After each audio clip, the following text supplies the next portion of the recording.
شؤون الله لنا ولهم الفاتحة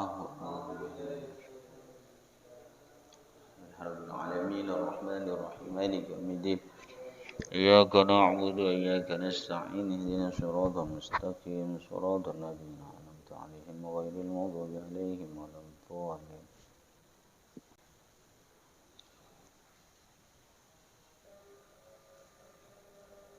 Bismillahirrahmanirrahim. Di antara etika orang yang mencari ilmu, yang pertama harus tawadhu kepada seorang guru. Dengan tawadhu ilmu itu akan mudah didapat. Makanya man tawadhu'a rafa'ahullah. Orang yang tawadhu maka derajatnya akan diangkat oleh Allah.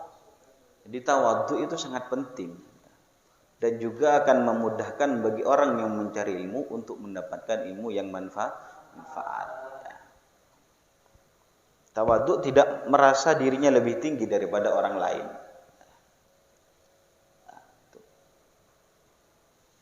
Dengan kita tawadhu maka Allah Ta'ala akan ridho kepada kita dan kita akan mudah mendapatkan ilmu. Kemudian mudah apa yang kita hafal dan tentunya juga bermanfaat baik kepada diri kita ataupun kepada orang lain.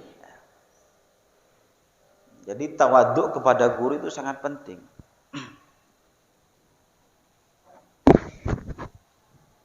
Sekalipun mungkin guru kita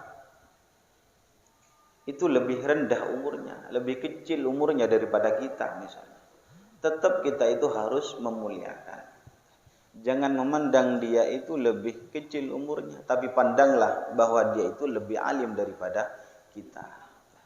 Dengan selalu kita merendah diri, tidak merasa dirinya sombong, ta'ajjub, maka itu akan memudahkan kepada dirinya untuk mendapatkan ilmu yang barokah dan manfaat. Atau wa aqalla syuhratan, atau gurunya mungkin tidak terlalu populer, lebih terkenal muridnya daripada gurunya, maka kewajiban bagi sang murid maka tetap untuk menghormati kepada seorang guru, bukan menganggap bahwa dirinya lebih rendah, tidak terlalu terkenal tapi dirinya terkenal, kemudian malah tidak menghargai kepada sang guru, maka akan mendapatkan berkah dari Allah. Tidak akan mendapatkan fawaid, tidak akan mendapatkan faedahnya ilmu. Jadi ilmu yang barokah dan manfaat itu tentunya akan dihasilkan dengan santri atau dengan murid yang selalu menundukkan dirinya di hadapan gurunya. Makanya Imam Syafi'i ketika ngaji kepada Imam Malik, ketika ngaji Imam Syafi'i kepada Imam Malik, Imam Syafi'i itu ketika membuka lembaran kitabnya, ini sangat berhati-hati, khawatir dengan pekerjaan yang dilakukan oleh Imam Syafi'i itu di hadapan sang gurunya Imam Malik, ini takut menyakiti hatinya kepada sang guru. Sampai seperti itu. Jadi ketika taklim, ketika belajar, ketika pengajian, ketika Imam Malik membacakan kitab, kemudian Imam Syafi'i memaknai dan mendengarkan apa yang dibahas oleh Imam Malik, ketika membuka lembaran kitabnya Imam Syafi'i itu tidak langsung membuka kitab lembarannya begitu saja, bukan. Tapi dengan lembut, dengan pelan-pelan membuka lembarannya. Sampai seperti itu adabnya orang dulu, sehingga ilmunya sangat kita rasakan sampai sekarang. Makanya ada cerita bahwa ketika Syaikh Khalil Bangkalan mondok ke pondok pesantren Sidogiri, kira-kira beberapa kilo itu sudah pecaknya diangkat, sandalnya dilepas. Dulu masih belum ada karfil, belum ada ando semuanya, swallow, jadi masih ada pecak. sandal kayu.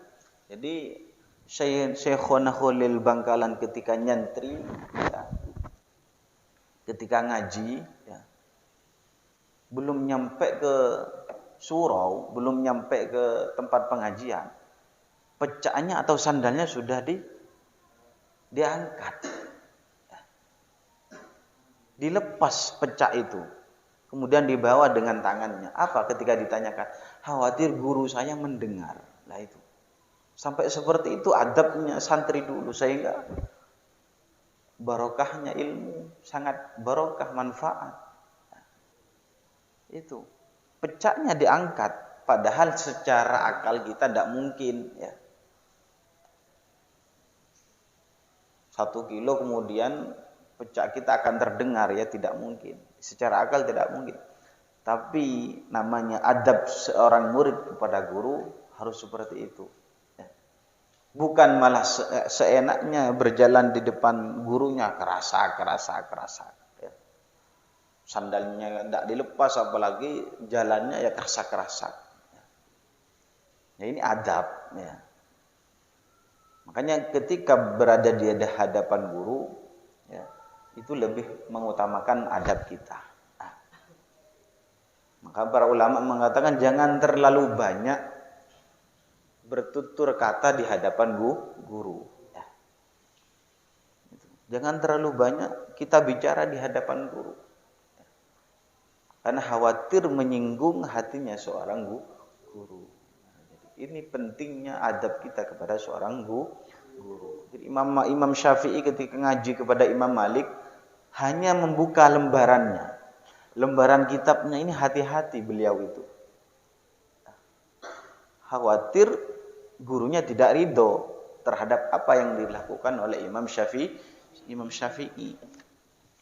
Ini. Juga sama halnya yang dilakukan oleh Imam Ar-Rabi. Imam Ar-Rabi itu juga nyantri kepada Imam Syafi'i. Jadi Imam Ar-Rabi itu tidak pernah berani meminum air di hadapan gurunya. Bayangkan. Tidak pernah meminum air, meneguk air, ya, di hadapan sang guru.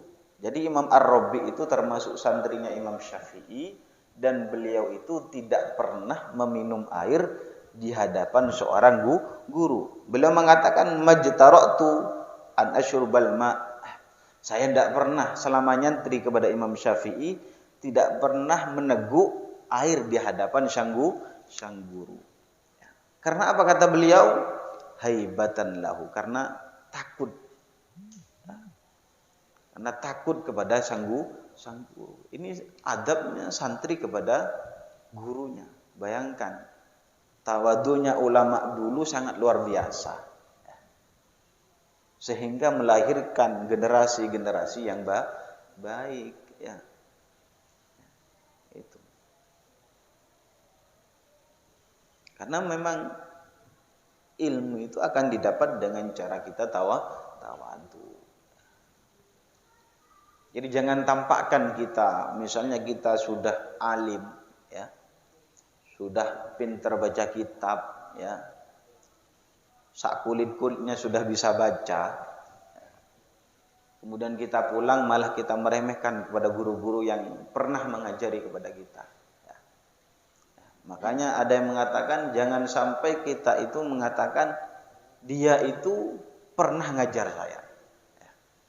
Ini diantara adabnya seorang murid kepada guru. Jangan pernah terbesit dalam hati kita mengatakan dia itu pernah ngajar saya. Dengan seperti itu berarti dia itu mengatakan mantan guru saya. Kan seperti itu. Makanya harus tetap mengatakan apa? Dia itu adalah guru saya. Bukan malah mengatakan dia itu pernah ngajar saya. Ya. Sama dengan kita. Dia itu mantan kekasih saya. Nah kan seperti itu. Ya kan? Nah, ini diantara adab.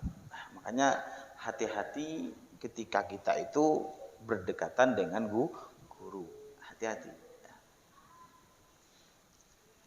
Maka kata beliau, kata Imam Nawawi, dengan tawadu lil ilmi yudrikuhu, ya. Dengan kita tawadu, merendah diri, maka ilmu yang kita peroleh itu akan lebih mudah, sopan, santun, tutur bicara dengan baik, ya. Itu. Maka kata Rasulullah apa? Laisa minna man lam yarhamna wa yuqir kabirona. Ya, ini juga statusnya kepada guru dan murid. Kata Rasulullah, bukan bagian umatku orang yang tidak mengasihi, menyayangi kepada yang lebih kecil. Ya. Guru tidak menyayangi kepada muridnya. Itu kata Rasulullah, laisa minna, bukan bagian umatku. Juga sebaliknya, walam yuqir kabirona. Juga seseorang yang tidak menghormati yang lebih tua, kata Rasulullah, laisa minna.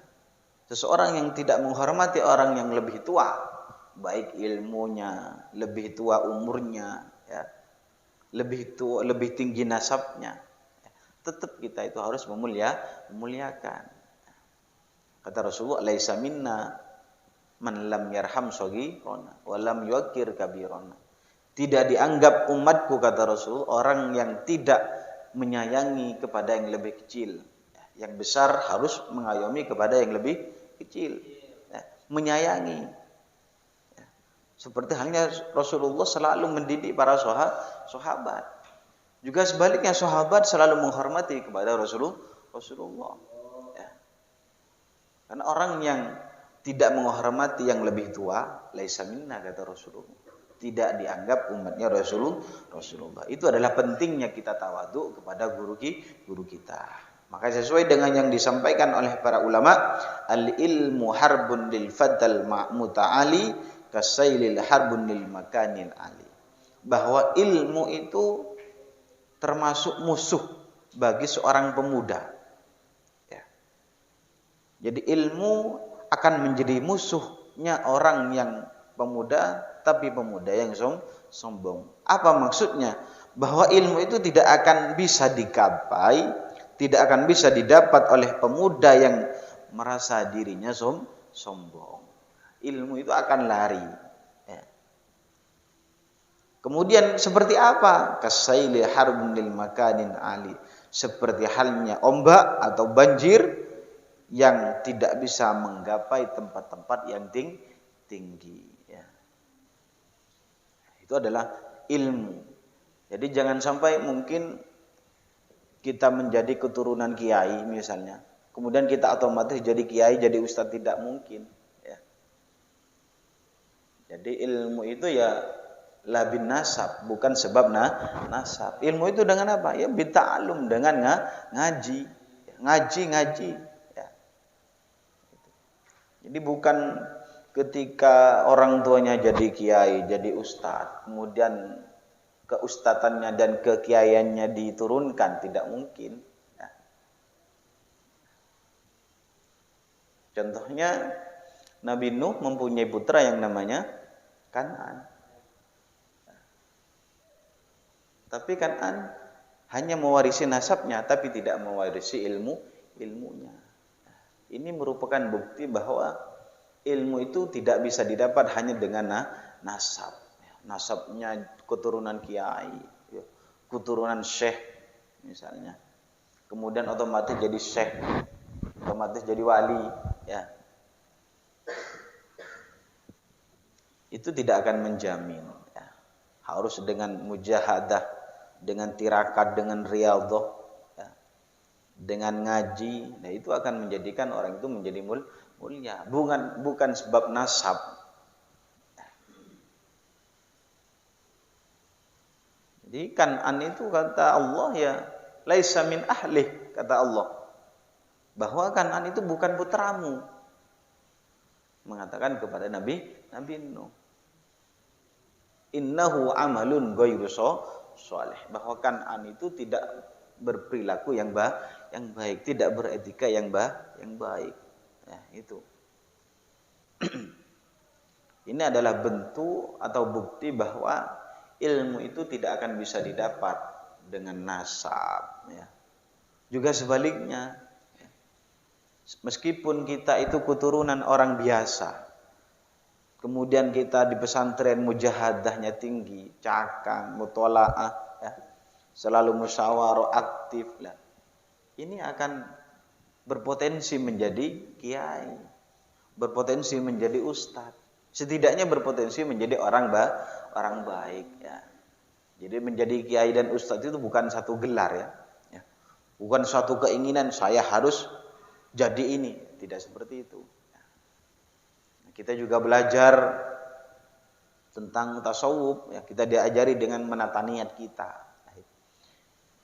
Jadi sangat penting tawadhu atau tunduk kepada aturan dan perintah seorang guru.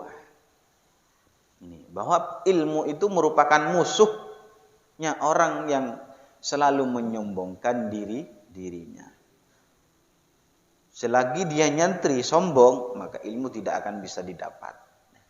Tapi dengan tawadhu, tutur kata yang baik dengan guru kita, ya, dengan ustadz dan ustadzah kita, sopan, ya, maka yudriku, kata Imam Nawawi, maka akan memudahkan dirinya mendapatkan ilmu. Ya. Seperti itu. Maka wayam bagi seharusnya bagi orang yang mencari ilmu untuk tunduk dan patuh kepada guru. Nah, kemudian wa yushawiruhu fi umuri, selalu meminta pendapat kepada sang guru. Ya. Selalu minta pendapat kepada sang guru. Curhatlah bahasanya. Minta arahan kepada sang guru. Nah, ketika punya masalah, haturkan masalah itu kepada sang guru. Insyaallah ketika kita curhat, meminta pendapat kepada seorang guru, maka tidak akan mungkin guru itu tidak menghiraukan kepada kita. Pasti mendidik dan memberikan arahan. Dan selalu menerima ucapan-ucapan seorang guru. Harus tunduklah. Makanya dicontohkan kal maridil akil, seperti orang yang sakitnya parah, ya, yang kalau ingin sembuh ya harus mengikuti resep dari dokter. Ya. Kalau suruh tidur, ya harus tidur. Harus tidur jam sekian, ya, maka juga harus tidur. Ini kalau ingin sembuh ya maka harus tunduk kepada aturan-aturan dokter. Itu kalau orang yang sakit. Ya. Ini sudah diberikan arahan bahwa ketika kita ingin mendapatkan ilmu ya tentunya harus tunduk dan patuh kepada seorang guru. Jadi guru itu penting. Kita mencari guru itu sangat penting. Mencari ulama. Kemudian ada yang mengatakan semuanya sekarang itu kembali kepada hadis dan Al-Quran. Ada aliran-aliran yang mengatakan sekarang itu seharusnya kembali kepada Al-Quran dan Sunnah. Karena ada yang mengatakan seperti itu. Ya. Tidak butuh kitab, tidak butuh para ulama. Kita itu rujukannya hanya Al-Quran dan hadis. Lah memang betul. Orang yang mengatakan seperti itu ya betul. Cuma kita harus tahu ya, siapa yang bisa mengartikan isi dan intisari dalam Al-Quran. Siapa yang bisa memahami inti apa yang dimaksud dalam hadisnya Rasulullah. Kalau tidak para ulama. Ya. Maka dari itu kita harus punya rujukan. Nah, baca kitab-kitab tafsir ketika kita ingin mempelajari Al-Quran dan mentadabburinya. Nah, jadi ulama itu juga perlu. Bukan hanya dikembalikan kepada Al-Quran dan hadis semuanya. Coba kita lihat, tidak ada yang menjelaskan dalam Al-Quran itu tata cara kita sholat. Coba dari Al-Fatihah sampai An-Nas, tunjukkan kepada saya kalau memang ada tata cara sholat. Cuma di situ dijelaskan oleh Allah, aqimus sholah wa atuz zakah. Tunaikanlah sholat dan zakat. Cuma praktek sholat, masa kita temukan dalam Al-Quran? Tidak ada. Ya. Maka juga dibutuhkan apa? Al-asar, dauhnya para sahabat, ya. Dauhnya para ulama.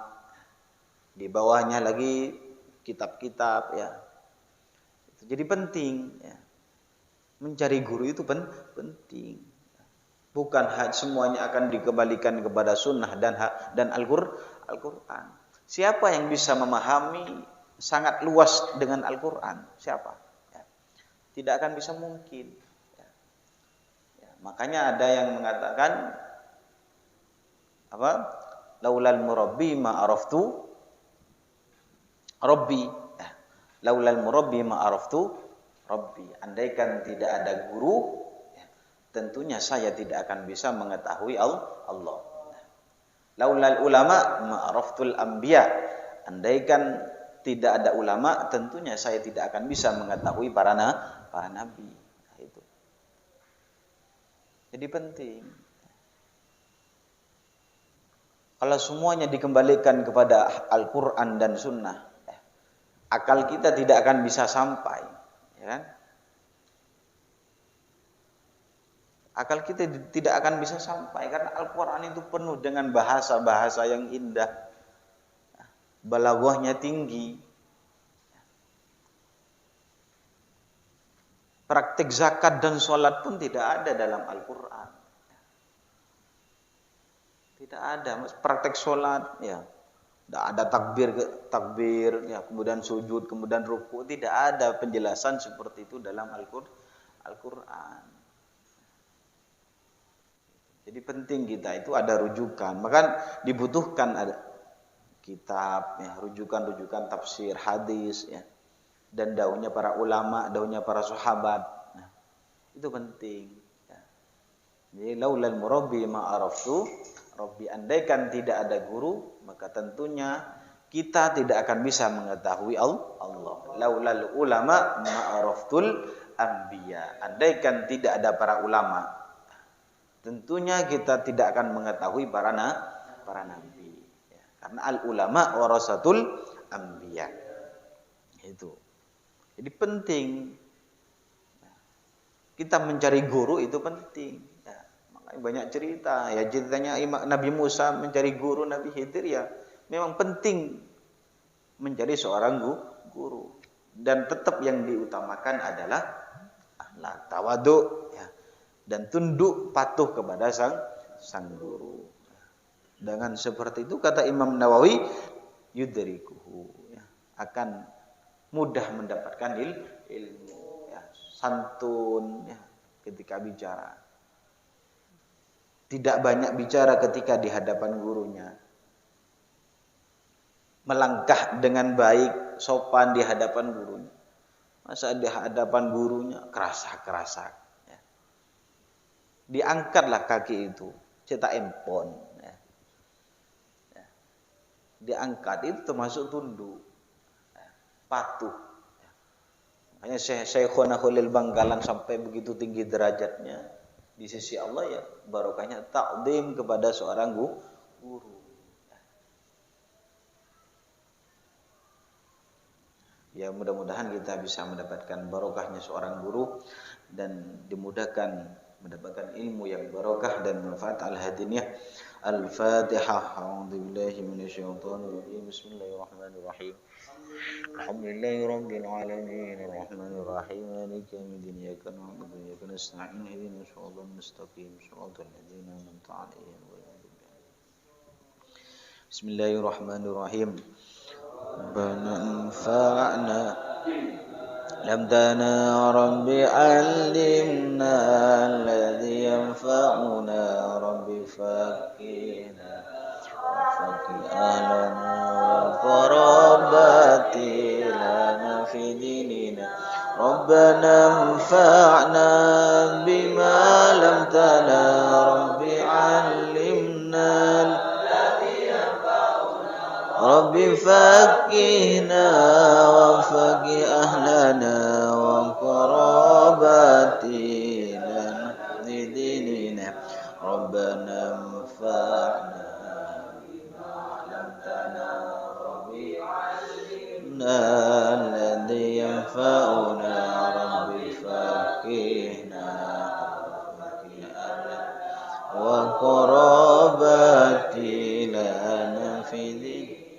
Subhana rabbika rabbil izzati amma yasifun, salamun alal mursalin, walhamdulillahi rabbil alamin. Surul Fatihah.